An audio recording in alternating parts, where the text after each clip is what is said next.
You are listening to the Hey Kids Comics Radio Show, broadcast through the facilities of Trent Radio on 92.7 CFFF-FM in Peterborough, Canada. Hey kids! Look, up in the sky! It's a bird! It's a plane! It's dance-off, bro! Me and you! Hello and welcome to Hey Kids Comics. I'm Dan Collins. Hey there, this is Martin Bruda. Chris Gilpin. I'm Adam Bishop. I'm Chris Elis. I'm the Hey Kids Comics Desperado. I'm Batman. Who's a villain in Captain Canuck? What does he do? Taking our maple syrup, eh? I'm gonna chuck my hockey puck in my beer bottle at you. Take off, you hoser. Gwenpool. I mean, Spider-Gwen, the whole heat and stuff. This is gonna be worth a few bucks. And nobody wanted it. The biggest bane to my existence right now is S.H.I.E.L.D. number 9. When you're trying to come up with an offensive movie that you want to reclaim, it's time to segue into the next porn comic segment, Adam. How can you not have seen Airplane? What are you guys, young? I talked to him directly, so I got a mass order. So I have like a good 5-inch stack inside my comic box. Yeah, right on. That's below average. Hulk! Smash!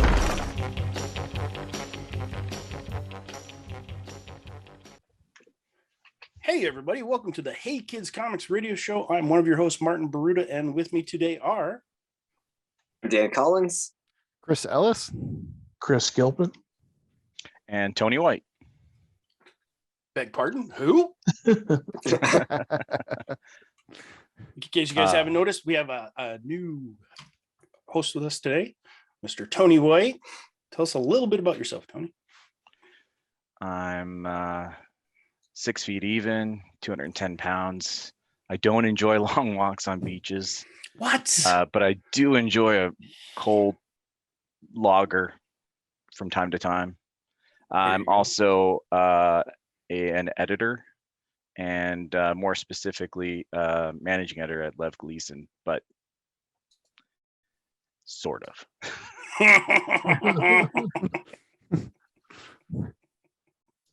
We'll avoid that topic today. Yeah, let's just avoid that altogether. I'm still working there. I still support them, and I do so as much as I possibly can.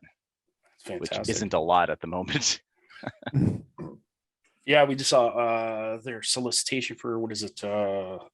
Lev Gleason Presents number 11. Mm-hmm. So that should be orderable from Diamond shortly. Yeah, I have almost nothing to do with single issues anymore. It's all graphic novels and collections. There you go. Pillows? Yeah. The one behind the pillows? I had to order 2 Captain Canuck pillows. Oh, yeah. I wasn't going to, but they just kept popping up on my feed going, hey, you really need these for your couch. And I was like, finally, you know what? You're right. I do need these for my couch. So I ordered a pair of Captain Canuck throw pillows. Nice. I hope those are in my box. I'm waiting for a big box of stuff to show up. Nice. With, I think was it issue number 15? The re-release? Right. Mm-hmm.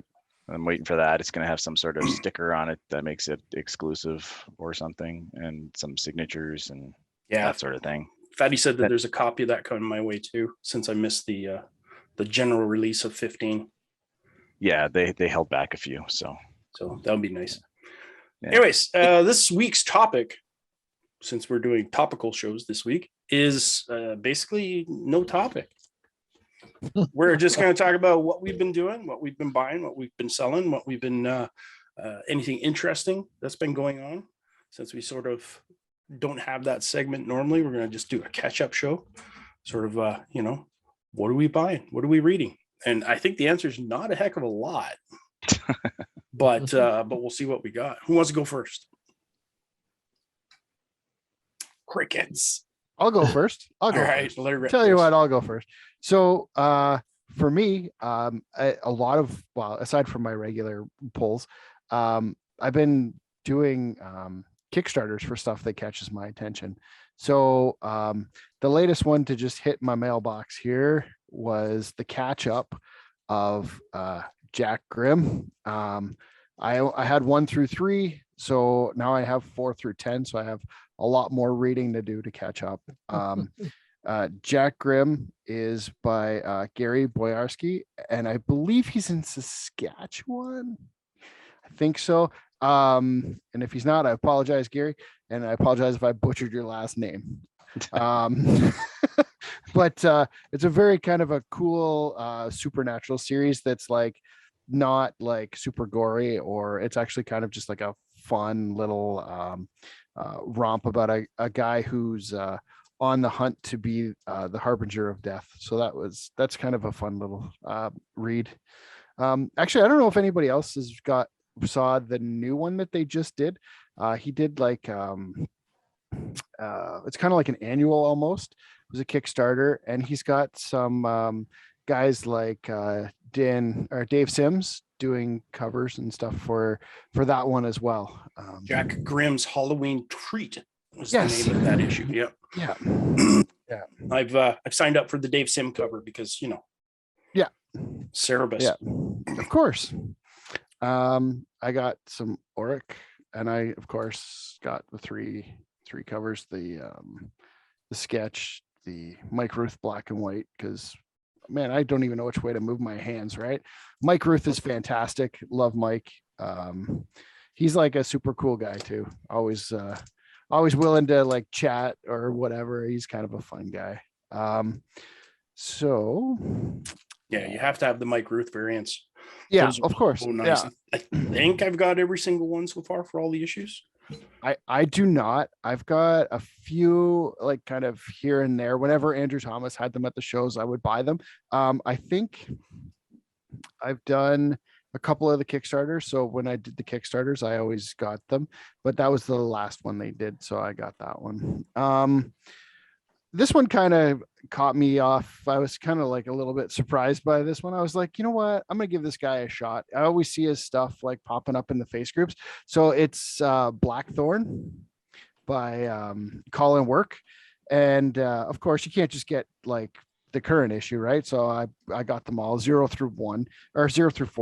And I haven't actually cracked them open, but he signed them all for me. So that's kind of cool. But I got to give those a tour through. You might find a cameo by Captain Polska in one of them. In those ones? Yeah, Oh yeah. I can't remember which issue, but there is. Yeah, Colin's a great guy. His art style is it's an art style, so it's not everybody loves it. I think it's fantastic. Yeah, but it's definitely unique for sure. His writing is fantastic. Like it's a really good comic book as far as the writing goes, for sure. Yeah, cool. It's a lot of fun. And of course, I got the digital versions as well with the Kickstarter. I just haven't cracked them open. And then I saw some guy named Martin Baruta was kind of bragging about these ones on the Kickstarter here. So in amongst these is the first comic book appearance of Captain Polska. Sort of, almost maybe. So anyways, I got those. I got to give those a shot. The G-Man universe. It seemed kind of interesting. Again, I'm a sucker. If the art looks decent and the hype is kind of behind it, I don't mind, pitching $25-30 at something. I mean, I do that for comic books for guys who make millions of dollars, and the books are terrible. So I don't mind helping out somebody who's just trying to get off the ground too, right?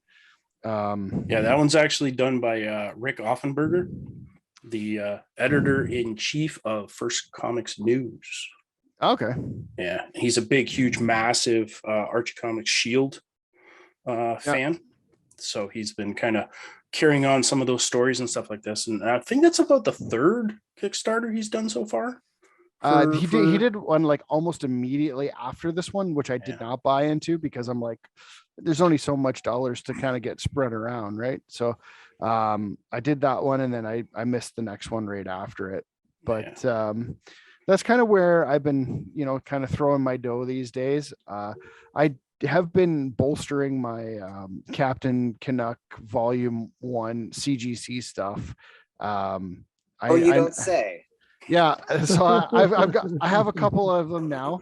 I've got 2, 3. Oh no, I have number 1, 2, and 3, 5, 6, 9, 11, 13, and 14.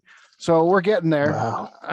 Getting there. Every time Martin gives me some hand-me-downs. I whenever he upgrades, I snatch up his lower grade ones, and then Mr. Collins was passing off some stuff, and I was like, well, I can't say no. I gotta finagle those ones. So that's kind of what I've been up to, really, aside from, like I said, the regular pull list, which is filling a long box now of stuff that needs to be read. But that's me in a nutshell, I guess, for the across. I mean, some of those are older series, so I've been holding on to those for a bit. But now, just out of curiosity, what are you pulling right now? Yeah. Well, I was getting Wolverine, which when they came out with the new Wolverine stuff, I'm like, I'm not interested in that. Getting like Noctera. I canceled Star Wars. Darth Vader ended. It's just like slowly ticking off. I still get G.I. Joe. But G.I. Joe seems to be coming to an end. And I saw an article, I think it was by Bleeding Cool. I didn't actually read it, where they were saying they were talking about who's going to be getting the rights to G.I. Joe next. So I don't know if IDW has lost the rights. That's the rumor that's floating around, is that IDW has lost the license for Transformers and G.I. Joe. Yes. Don't they have to renew it every 10 years or 5 years or something like that? Yeah. So I don't know whether that's true, because I haven't seen anybody actually factually state, yes, this is the case. Yeah. But the insiders in the know. Yeah. And so Rich Johnson is claiming that it's a done deal. They're out. Yeah. So I don't know what that means for like Larry Hama, who is like working for them, doing the G.I. Joe stuff. I have no idea what that's going to look like. So I guess I'll have to wait and see, because I do enjoy the G.I. Joe stuff. So, but you would have to be insane to buy the G.I. Joe license and not bring Larry Hama along. Yes. You'd have to be nuts. You'd have to be Archie. You'd have to be some publisher out there that's just so out of it to not bring Larry Hama along with you. Devil's Due didn't. They had some new guys running theirs when they first picked it up. And how'd that go? Yeah, it didn't go very well. The first few issues were good, and then it kind of didn't. It fizzled. Like it wasn't. Didn't Image have it for a heartbeat? I'm sure that they put out a mini series. No, that was Dark Horse. Oh, maybe that's it. Was it? Yeah. The Dark Horse put out 2 mini series way back, like after Marvel shut it down. Okay, where's my Overstreet? It was almost like Sergeant Overstreet. Rock. You got to go to Mike's DC, World of DC. We're talking about G.I. Joe, Martin, not it's here. Teen Titans. It's in DC, really? G.I. Joe, Ziff Davis, 1951 and 1957. Classic G.I. Joe, IDW. Image, G.I. Joe 1 to 25, 2001 to 2003. Okay. So they've been published by Marvel UK, Image, IDW. It's more than a heartbeat. Yeah. 25 issues. I thought it was just 5 or 6 issues. Yeah. Sorry, yeah. They did G.I. Joe versus Transformers, G.I. Joe Reinstated, G.I. Joe Reckonings. Oh, that's interesting. I thought for some reason my memory was that oh man, I said the name like 5 minutes ago and I forgot what it was. Dreamwave or whatever they were. Dark Horse? No, Dreamwave did a bunch of Transformers. I think they did Transformers for sure. Yeah. Image had Micronauts for a little while. Which is also Hasbro property. Devil's Due had Micronauts as well. Yeah. So I bet you it was like a package deal, and Image had like some of the Hasbro properties. Yeah. Yeah, 25 issues of the regular G.I. Joe series. Looking at was it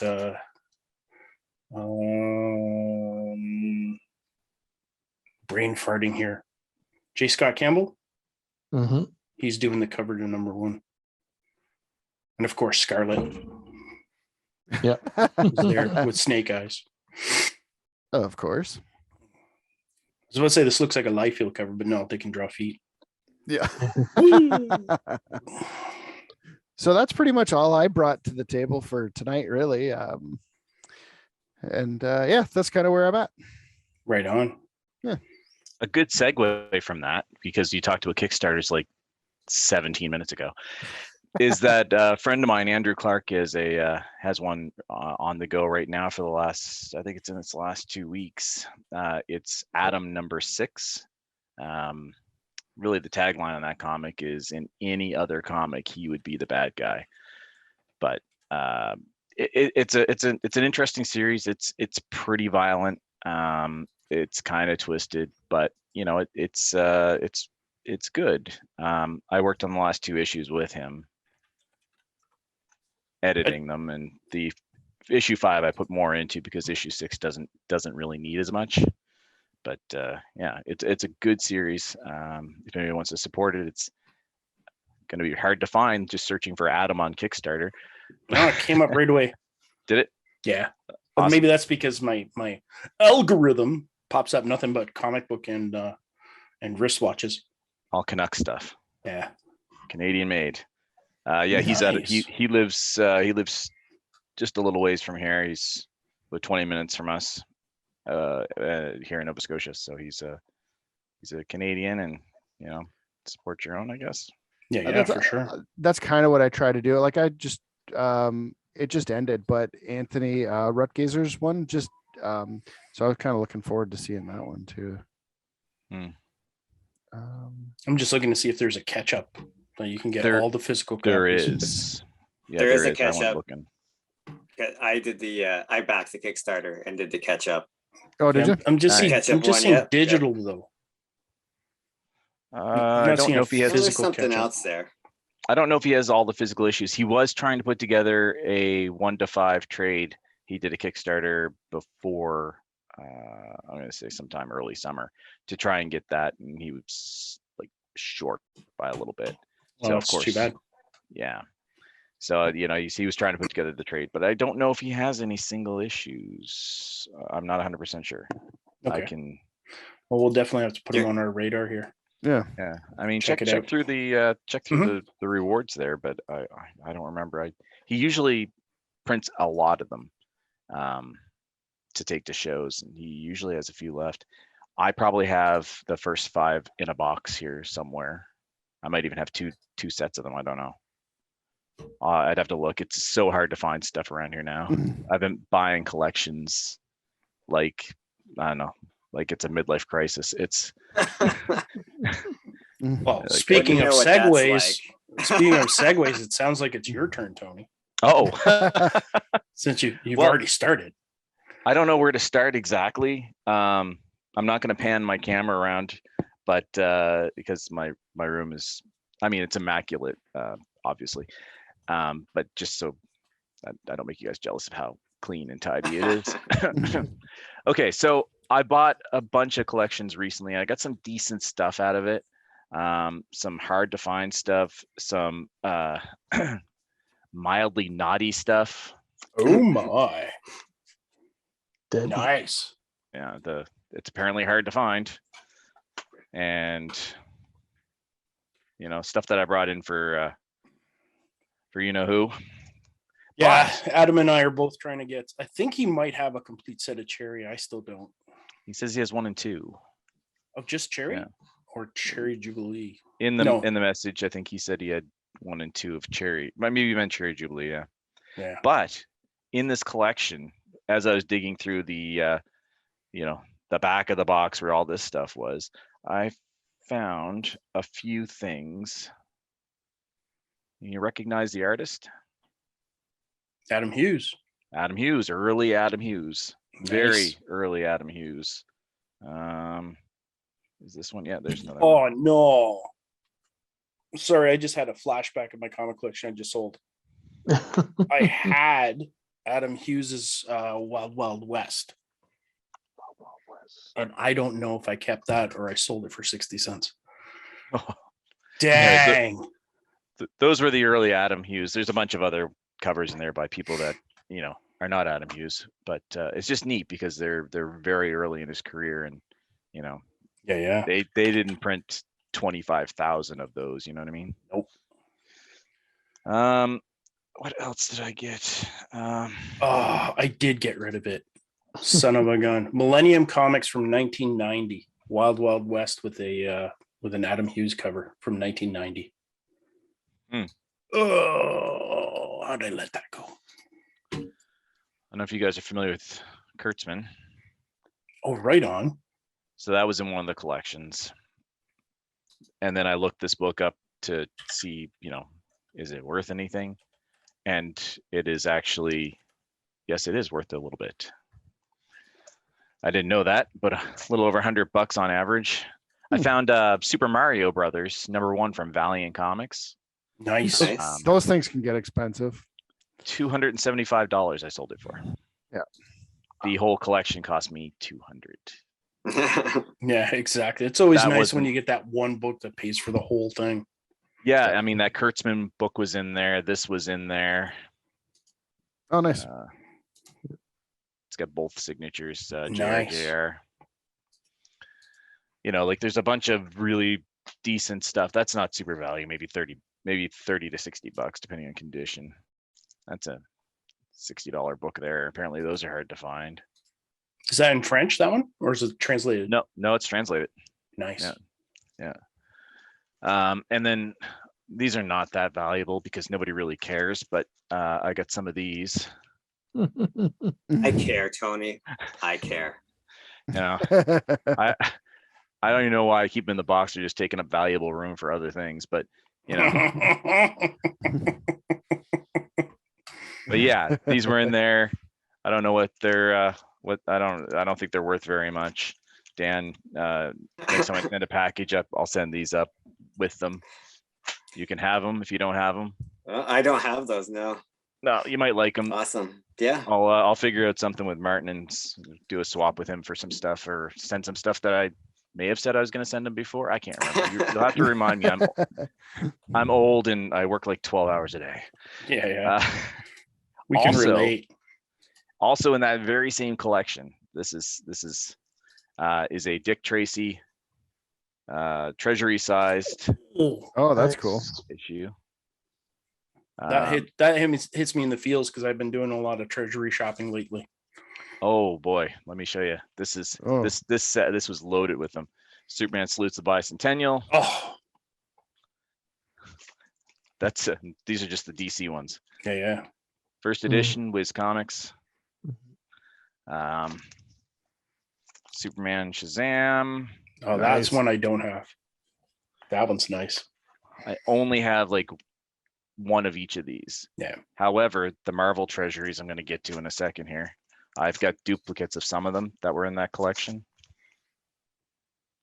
That one's really cool because that cover's based on a painting that was hanging in the DC offices forever. And there was this big mystery as to who painted the original version of it. Did the original have him with a monocle? No. Oh, did somebody draw a monocle on him? Yeah. The back cover, somebody drew glasses. So I don't know why Clark Kent's wearing a Superman Halloween costume. But it was somebody trying to figure out his secret identity going, what? They're like, if I put glasses on Superman. Oh, that one's harder to find. That's for sure. Yeah, this is only a 90s one. Mm-hmm. This one, but they're not that easy to find. I've never seen one before, but they don't go for very much. Now the good stuff. Marvel Treasury #2. Nice. Oh, nice. I might have two of those. One of these. Doctor Strange. I have that one. Yeah, the Doctor Strange one is pretty cool. I've got a couple of these Fantastic Fours. It's issue number 11. So nice. Right. That's actually a more valuable one out of the bunch when I was looking them up. It's actually more valuable than this, which I thought was a little cooler. Yeah. The Conan the Barbarian #4, Marvel Treasury Edition #4, Conan. Another Conan. This is actually the more valuable of the bunch, and I've got two of these. Very cool. Just I know we were slightly talking about podcasts off air. There's a podcast I've been following recently that's all about Treasury editions. So they pick one and they just discuss it. And, they were talking about the Doctor Strange one the other day, and it was really cool. I'll have to get the name of it off of you. But yeah, these are. I mean, there's a ton of them. Captain America's Bicentennial Battles, which is way better than the Superman Bicentennial one. Yeah, and they're both pretty valuable, strangely enough. Yeah.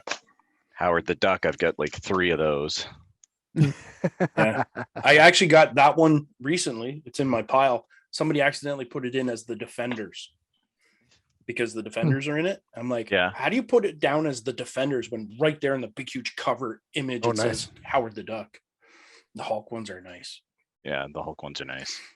That's it. Those are all the Treasury size ones. I mean, this is all stuff in collections I bought for like $250. Yeah. And this is just the stuff that's in there, and I'm like, it's not in great shape.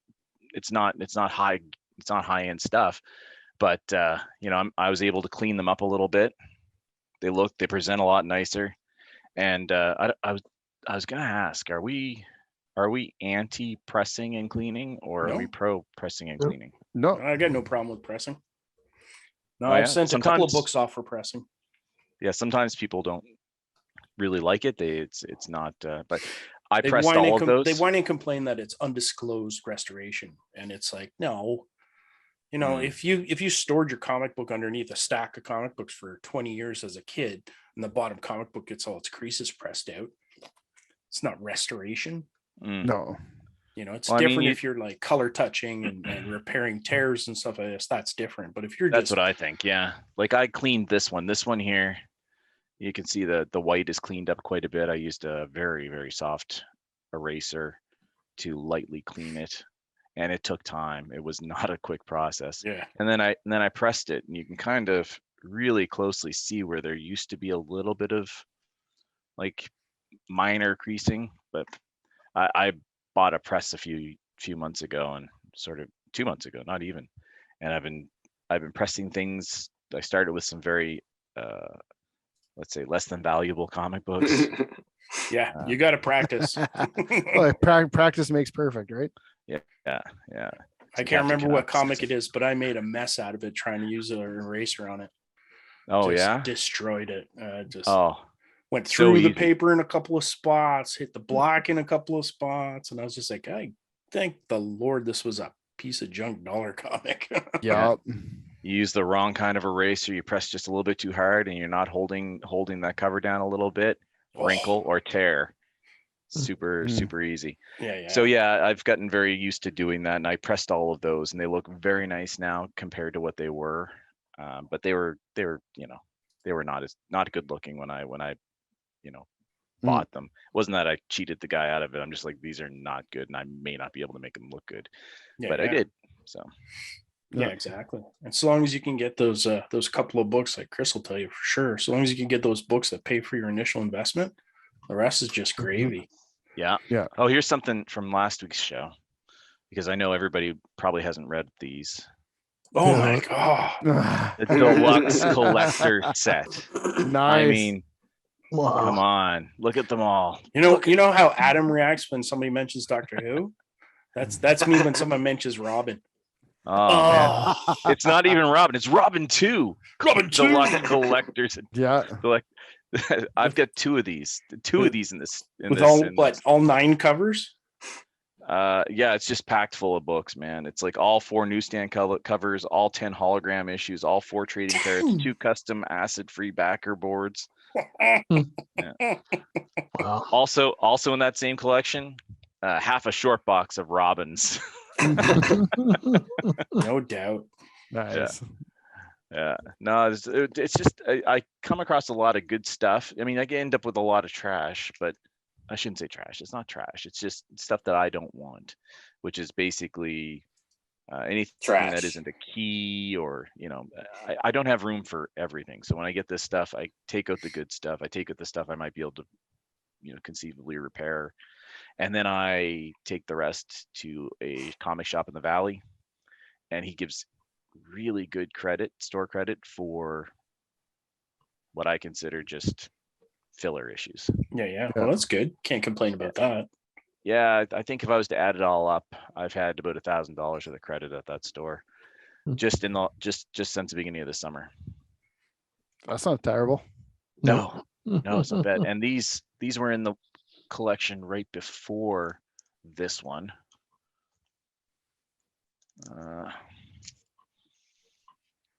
Nice. Second appearance in Origin. Also the first appearance of Jason, his dad.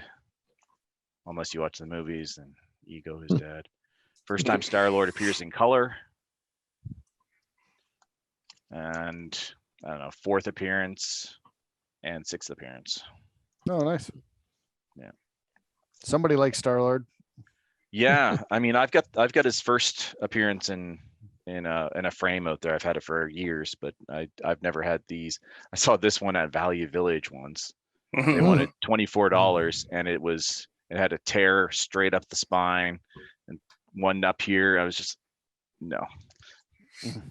Yeah, somebody at Value Village is reading Overstreet a little bit too liberally. liberally. They're just looking at it. They don't really know how to interpret it. Yeah. Gem Mint. Of course, this is Gem Mint. It must be. I got a ton of stuff. I got some really high-end stuff. Oh, wait, it's over here. Not high-end, but not high grade, but like. Oh, yeah. Oh, nice. Important That's a issues. great cover. Yeah, that's for anybody who's listening. It's Superman 233. It has a big number 1 on it, so you think Superman number 1. Yeah. If you're not into comics, Yeah, this I've one I got was that surprised. one. It's not in the greatest shape, but The 233. yeah. Yeah, no, mine's not in great shape either. I mean, if you take a good close look at the bottom. Oh yeah. Yeah. It was waffled too before I pressed it. But now it's nice and straight. Flat. You can see Well, that's the other thing. You're also getting some experience and stuff with the pressing machine, right? The hardest stuff is probably the square, like the square bound stuff. Yeah. I had a buddy of mine who has a press, and he did he did a couple of my what ifs and didn't adjust it for, temperature or pressure. And unfortunately, he rounded my what if number 1. Yeah. I don't know if you can see that. Definitely doesn't take much. Doesn't like that way, maybe. Oh yeah. Rounded. Yeah. Oh yeah. So that was a lesson learned. I don't know if sure. eventually I'm going to try and see if I might be able to bring back some of its squareness with my press, but by just basically heating it, steaming it and heating it and just pressing it against the top heat panel. And don't Just forget hold it praying there. to every single god you know, sacrificing a chicken, there's a bunch of other voodoo hexes and stuff like this, and hope for the best. Just He don't get tossed- splatters on the comic. That's all. Yeah, he tossed this one in there too.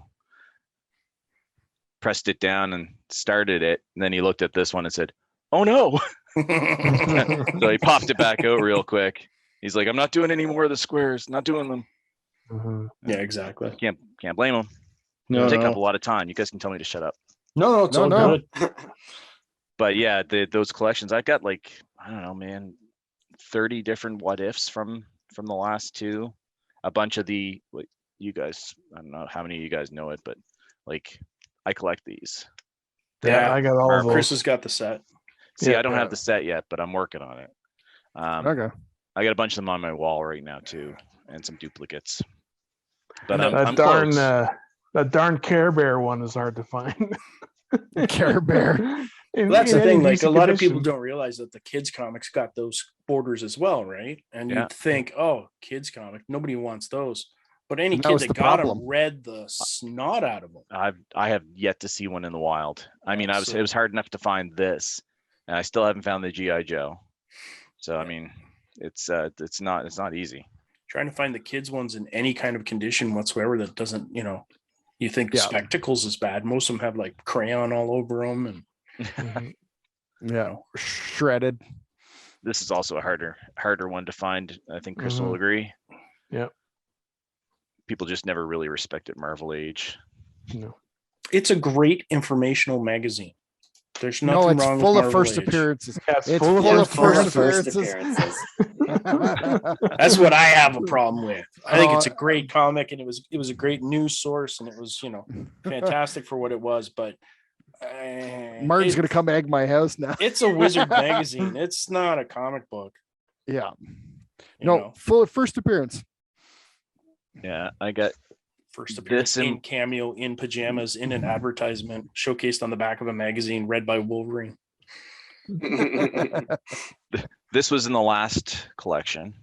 This is the first appearance of Eternity in Strange Tales number 138. Oh, nice. That was just, I pressed it. That's all I did to it. I didn't even have to clean it. It's rough, but it's nice to have one at least. Mm-hmm. And then I got one of these in the collection before that, along with, if I can find it here. What number is that? Amazing Spider-Man what? 238. 238. Yeah. First Hobgoblin. That was also there. Nice. Oh, nice.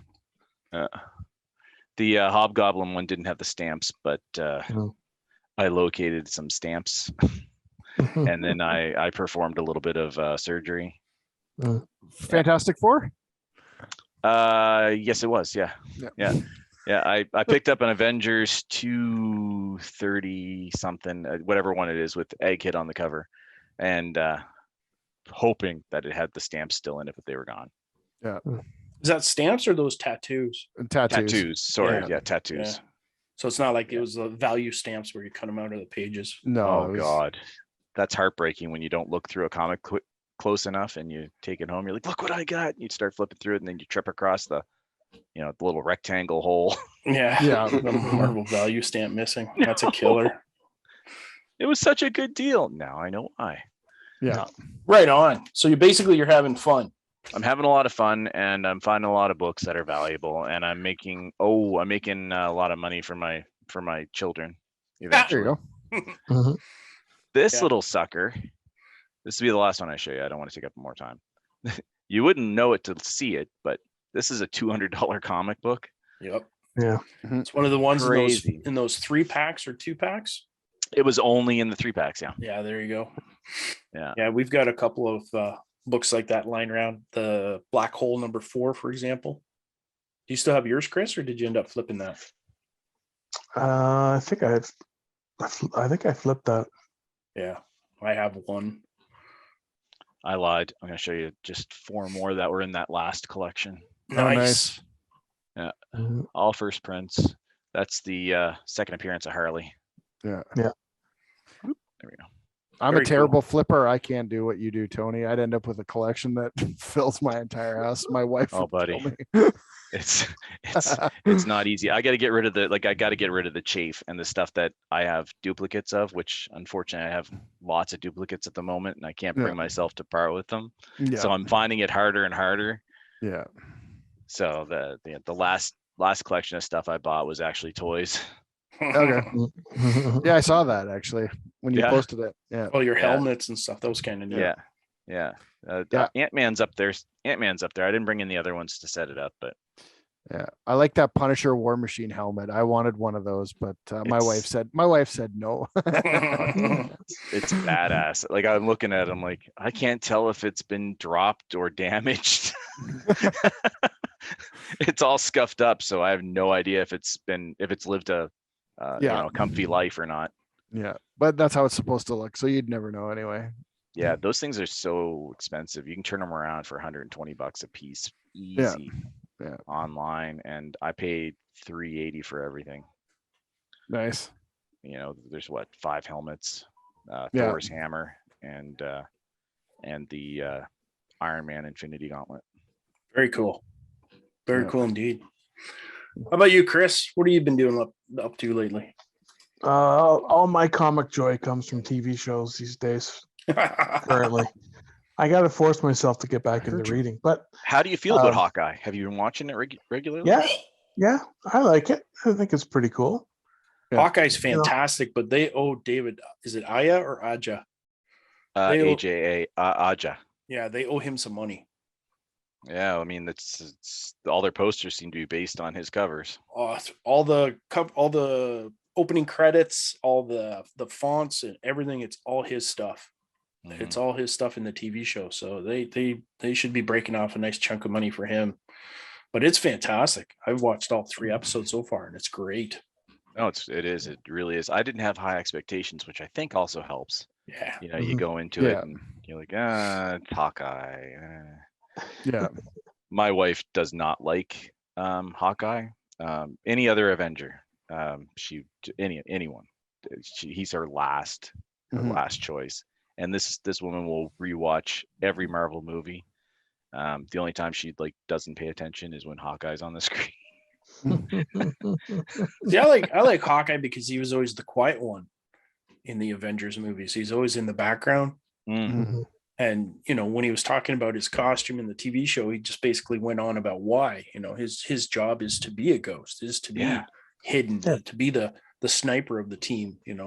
Not draw attention. He's not the loudmouth from West Coast Avengers. Yeah. So I thought it was pretty good. Yeah. Guy fighting with Cap early in the Avengers series. But yeah, she just doesn't care for the character, and she's still mad at him because of Black Widow. So it's not his fault. It's not his fault. No. First off, it was written for him. Second, she did it herself. Yeah. But yeah, she's exactly. just mad. How about you, Dan? I hadn't realized that he was deaf. No, I I didn't. thought he was deaf. Yeah, I didn't know that either until the show. Yeah. But I guess if you're around enough explosions and stuff, you're bound to lose your hearing. Yeah. But just quickly, I also watched the second season of Lock and Key. Oh yeah, which is good. I was a little confused at the beginning because I hadn't watched the first. Well, I watched the first season, but it's been a little while, right? So, but it was good. And then I just recently watched that Cowboy Bebop. Yeah, I'm watching that right now. I had no idea what that was. I know it was based on the comic. That's all I knew. But one of the main actors, I like him as an actor, so I checked it out. It was good. It was a good show. I've been really enjoying Cowboy Bebop. I think I'm like 6 or 7 episodes in, and I actually have the anime as well. I bought the anime years ago and never watched it. You can watch it on Netflix too, but I'm gonna check out the anime when I'm done the full show, the live action show, just to see how different it is and stuff. But yeah, it's really cool. Very doesn't take itself super seriously, Yeah. Is anybody else watching Wheel of Time, since we're talking TV shows here? I'm watching it with my daughter, so I've seen the first 2 or 3 episodes. Yeah. Anybody else? else? On the list. Yeah, it's on the list to watch. It's not. I have on a my list. big list. Yeah, we started watching Why the Last Man, and it's been a slog. I mean, I don't hate it, but it's been canceled anyways, hasn't it? Is that right? I watched the first episode. You don't have to watch anymore. Yeah, I watched the first episode and heard the cancellation. It was like, okay, well, I read the comics. Yeah, the comics are better. Now I know. I mean, it's not like they're going to get into unknown territory like Walking Dead sometimes did. Yeah. Yeah, we're only 3 or 4 episodes in. That was weeks ago that we stopped at 4. We just haven't gotten back to it because other things came back. Yeah. It doesn't take much for another show to replace another one in the list. It really doesn't. All right, Dan, what do you got? What do you got? What are you doing? What are you buying? What are you not buying? What are you selling? mostly selling.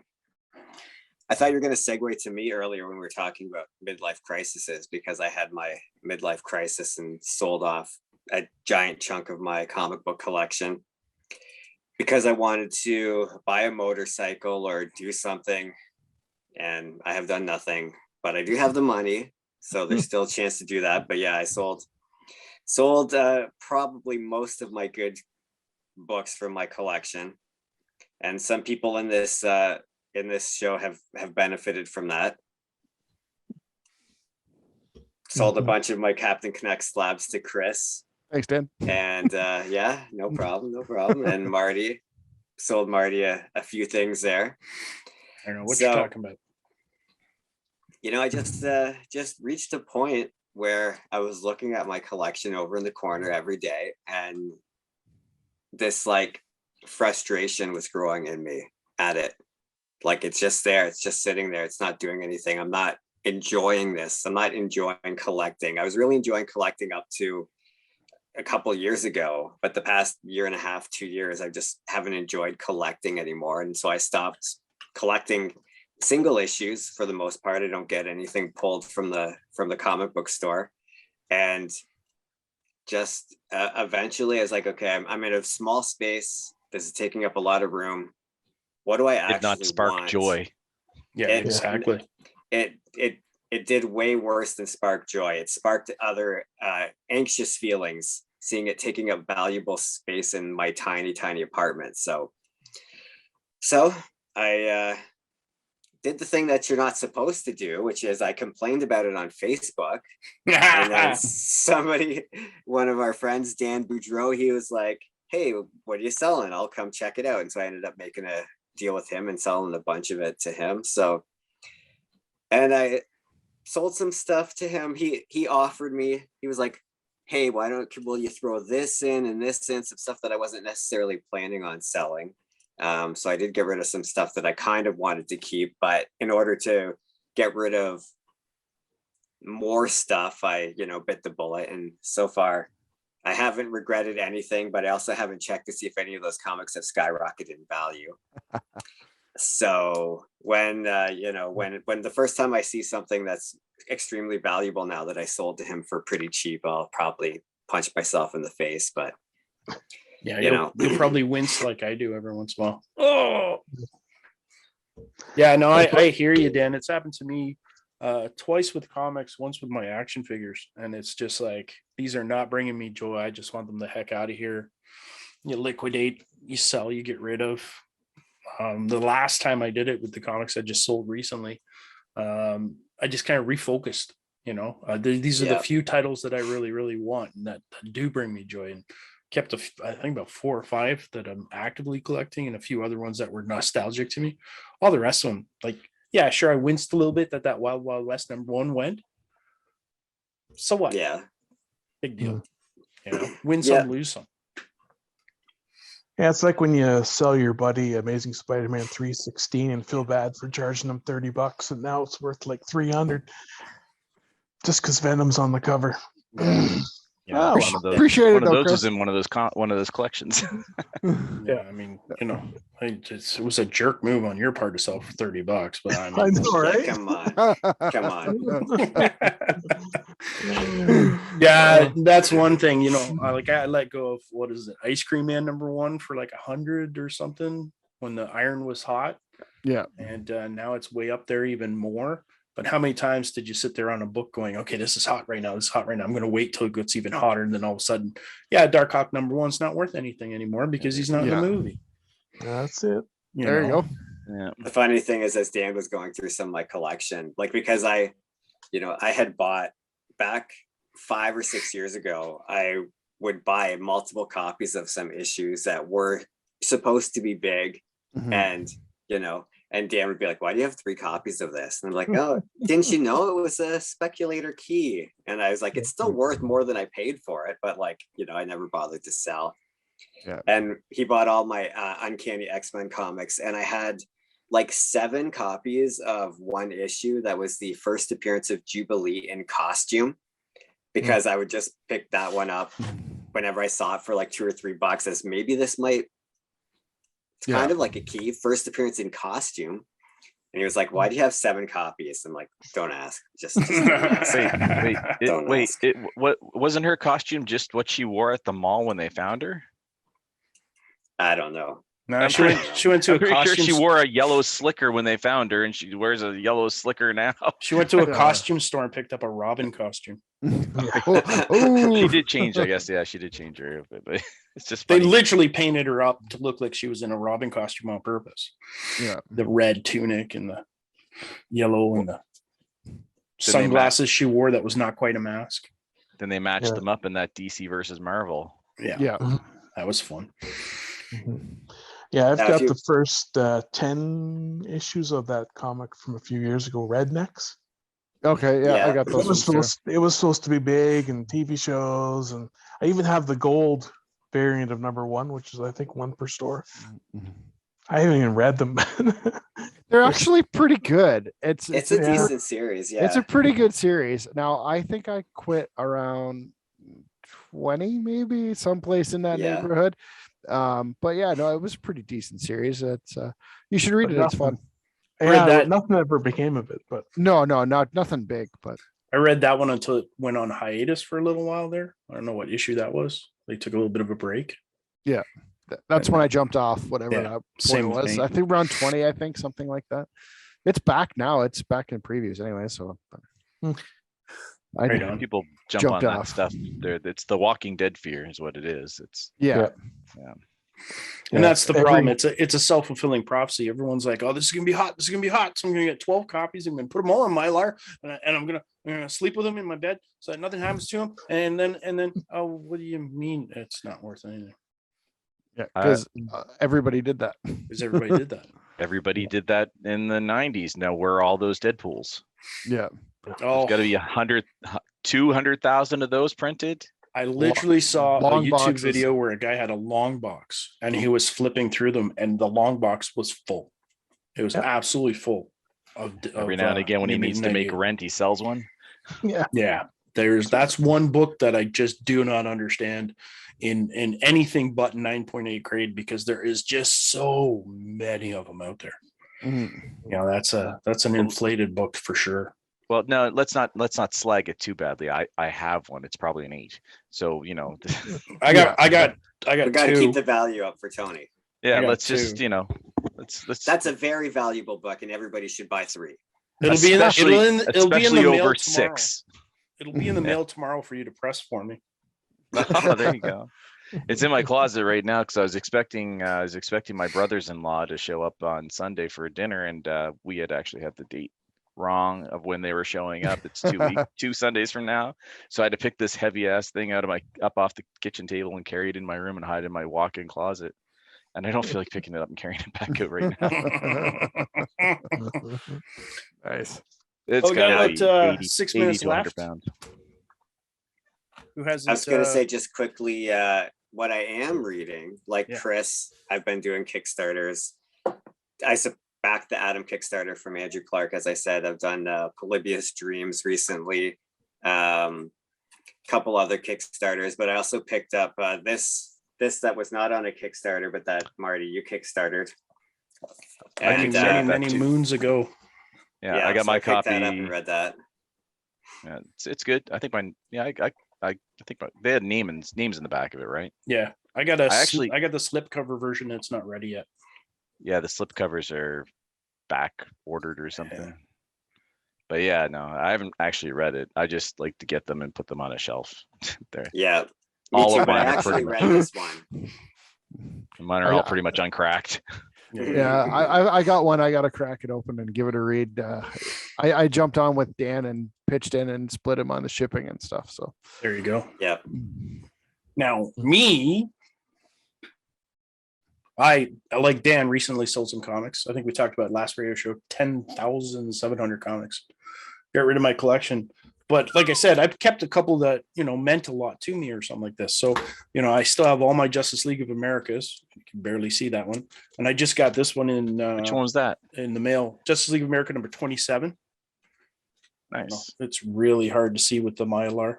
Yeah. But that came in and it's in beautiful condition. Like it's just lovely. That is beautiful Mylar. That must be East Coast, is it?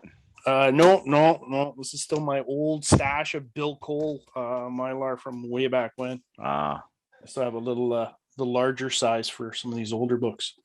But yeah, all my regular books are in East Coast. And then I finally finished Forever People. This is number 4, my last one for that. So I finished that series. Oh, nice. So like I said, I still have a few series that I'm getting, my old 1970s Batmans, my Supermans and stuff. Marvel, the only Marvel reading I'm doing these days is Epic Collections. I'm still getting a whole whack of the Epic Collections. This one I just picked up today, Conan of the Barbarian. This is just like the greatest format, if you ask me, for rereading comics, is the Epic Collection. It's in color, it's great, it's not too thick. Some of the omnibuses, like I got a bunch of the DC omnibuses, they're like this wide and you need, arms of steel to just pick up the darn thing. This one, nice, light, easy to read, great recoloring on most of them and stuff like this. So I absolutely love the Epic Collection stuff. So I've been getting a bunch of that stuff. This also just came in today, and I was listening on a podcast about comic books. Apparently, this is fantastic, and that's Superman and the Authority. Okay. Miniseries. I read it. So I got the hardcover. I wasn't going to get the miniseries because I figured I'd just get the collected edition when it came out. The guys on the podcast were saying this was phenomenal. This was just fantastic. Good. I don't know if anybody else here read it. It's good. Isn't that a new series right now? I thought that was just it just finished up. It's a miniseries. Yeah, miniseries that just finished up. So trade paperbacks out already. Now, granted, like me, they were DC zombies. So, everything that Grant Morrison does is fantastic. I liked it. I wouldn't rave about it. Yeah, well, we'll have to take a look at it. I mean, you obviously have a marble tint to you. I can tell that from your pile of stuff. So, you just look right there. Right there. You got one Green Lantern. But the one thing I did do because of Dan, ran out and got X-Men Mutant Massacre. Nice. Let me read that. Found that at a comic shop, dirt cheap, on my escapades in Vaughan last weekend. And much like Tony, I've been getting a lot of Treasury editions. Ooh, so I just got this one. This one's fantastic because it's the best of DC, and it's got a collection of stories in here. And there's a digest version of that. Yeah, there's a digest of it. Yeah. And there was a whole digest series called Best of DC as well. So this cover was reused on the digest. But the stories in here, we're not going to get into it because we only have a minute and a half before we got to finish. But I dislike Kurt Swan. Kurt Swan is not he was a great, fantastic 1950s Superman artist. Fantastic, brilliant. 60s, okay, fine. 70s, why is he not retired yet? 80s, why is this guy still drawing Superman? He did the last issue of Action, didn't he? Or this comic is brilliant because it has an amazing Neil Adams Batman story in here, and then it has a hulky as heck Kurt Swan Superman story where Superman, Supergirl, and Krypto laser the message that Superman is Clark Kent off the moon because Clark Kent thought he had a virus. So with using his heat vision, he burnt Clark Kent as Superman in the moon. Meanwhile, Batman is like chasing after a guy who is a specter who runs around killing people with a scythe and these amazing panels. And it's just like a perfect example of why Superman was lame compared to Batman when I was a kid. They were both hokey in the 50s. Yeah, but this is the same time period. That's the problem. In the 50s, Batman with the multicolored uniforms and the big huge giant phone and the golden age stuff is just I mean the silver age stuff for Superman's pretty bad too. Some of the 50 stuff is obviously written for 8-year-olds. But that was the big thing for me. Like I was introduced to Neil Adams Batman right away and Neil Adams Green Lantern. And then all of a sudden I flipped to Kurt Swan Superman. It's like I don't care if Lois broke a nail.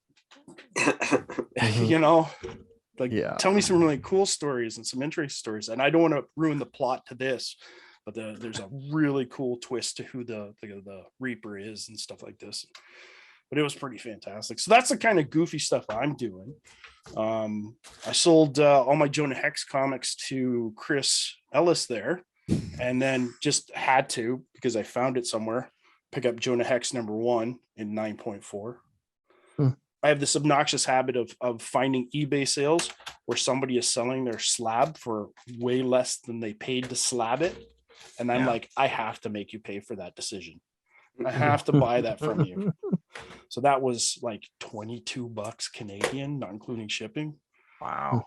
Like, sorry, dude. I know you were hoping for a 9.8, but you better learn to grade before you submit.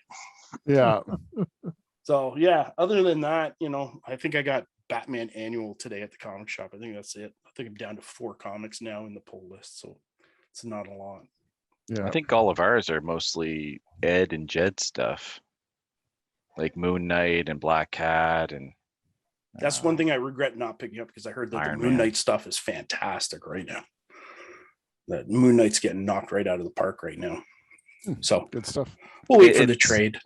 I like Black Cat more, but Black Cat is a fun read. Moon Moon Knight is it's got more depth. That's all. So it's certainly it is a good read. But I when I read my comics, I'm just more or less like I'm reading this before I go to bed, or it's just killing time. I don't really need to be, I'll read a collection of deep stuff like I don't know, whatever. But when I'm reading single issues, I usually only buy the stuff that's a quick, fun read, maybe ties together into a nice, tidy bow after 5 issues, and I don't really care how deep it goes. Yeah, sounds good. Well, folks, I think that's it for today. I'll thank everybody for coming, and if you want to listen to previous episodes, head to heykidscomics.ca. We are, of course, on all the wonderful streaming platforms for podcasts: iTunes, Google Play, Stitcher. There's a whack of them. Take a look. And of course, we're on YouTube now, where you can see our obnoxious faces. So head to youtube.heykidscomics.ca and you'll head right to the channel. Share and like. Okay, thanks everybody. See you next week. Smash that subscribe button. That's right. You have been listening to the Hey Kids Comics radio show broadcast through the facilities of Trent Radio on 92.7 CFFF-FM in Peterborough, Ontario, and available as a downloadable podcast at www.heykidscomics.ca and at www.firstcomicsnews.com. Promotional consideration for the show was provided by no one. Are you kidding me? We couldn't get advertisers if we tried. Wardrobe for our hosts was provided by Joe Nerds in Whitby, Ontario. They don't know that fact, but that is where we get 90% of our clothes from. No animals were harmed in the making of this radio show. Marty tried, but allergies won't let him get too close to Sam's cats. The views and opinions expressed by Sam are solely his own and do not necessarily reflect the views or opinions of the rest of the hosts, as we all like The Walking Dead TV show. The Hey Kids Comics radio show is a Quinn Martin production and copyright Hey Kids Comico. Rebroadcasting in part or in whole of this show is forbidden, but really, who would want to anyway?